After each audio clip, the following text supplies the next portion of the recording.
Welcome to This Explainer. Today, we're taking Morgan Housel's wildly popular book, The Psychology of Money, and distilling it right down to its absolute essentials. You know, if you've ever felt like you're missing some secret, magical math formula for managing your money, well, prepare to have your paradigm completely shifted. Because as it turns out, finance is actually a soft skill. It is definitely not a math test.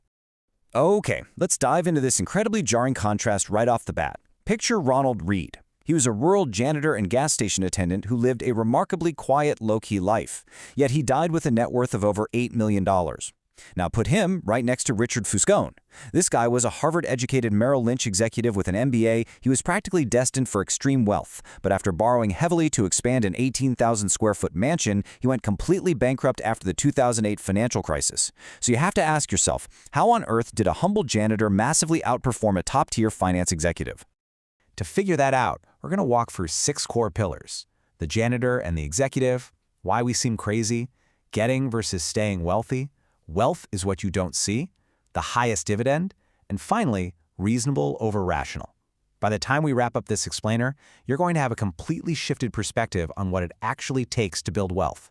So, let's officially kick things off with Section 1, the janitor and the executive. Morgan Housel hits the nail on the head here. He says, doing well with money has a little to do with how smart you are and a lot to do with how you behave.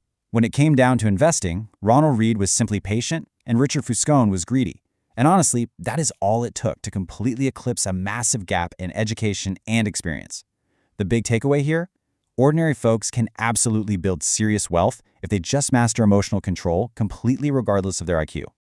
Moving right along to Section 2, why we seem crazy. This concept brilliantly illustrates why different generations view money so differently. Think about it. If you were born in 1950, you experienced the stock market that literally went nowhere during your teens and 20s once you adjust for inflation. But if you were born in 1970, the market increased almost tenfold during those exact same formative years. You simply cannot expect those two people to view stock market risk in the same way. Their realities were completely different. And, we see the exact same generational divide happen with inflation. If you were an 80s kid born in the 60s, you watched prices shoot up more than threefold during your 20s. You remember the gas lines, you felt the shrinking paychecks. But if you were born in 1990, inflation was so incredibly low for your whole early life, it probably didn't even cross your mind. Your financial anchors are fundamentally totally different. So, the crucial point here is that no one is actually crazy. Every single decision people make with money is justified by taking the information they have in that specific moment and plugging it into their own unique mental model of how the world works.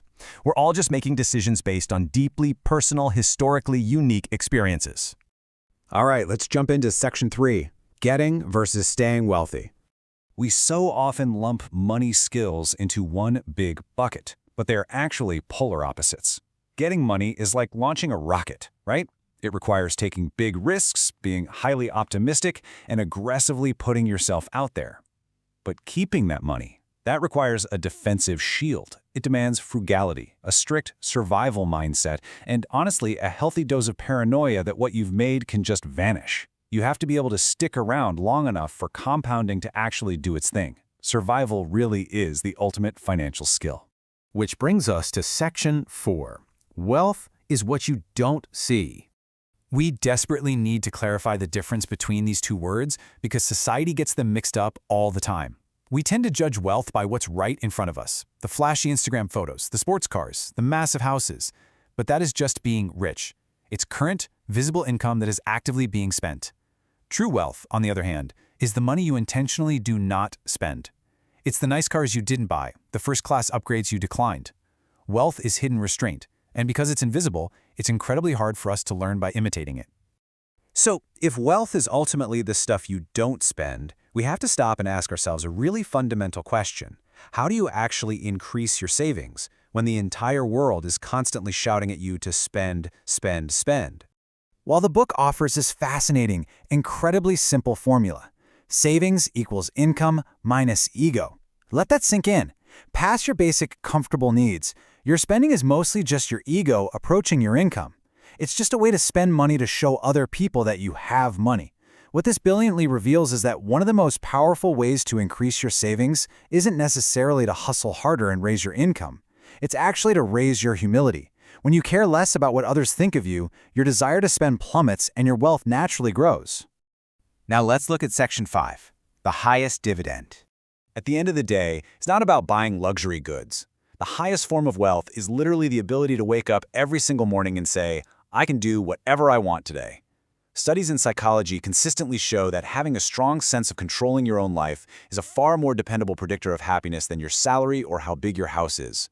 The highest intrinsic value of money, the absolute highest dividend it pays, is simply buying back your independence and taking total control over your own time. And finally, Section 6, reasonable over rational. Academic finance is constantly pushing us to be coldly rational, to find the mathematically perfect, flawless strategy on a spreadsheet. But guys, you are a screwed-up, emotional human being. You are not a spreadsheet. Look, it might be entirely mathematically rational to want a fever if you have an infection to burn it out, but it's not reasonable to suffer through it. Instead, you should aim to just be pretty reasonable. Your financial strategy shouldn't maximize every last decimal point of return. It should simply maximize your ability to sleep soundly at night, because ultimately, that's the only plan you'll actually stick with when the markets get scary.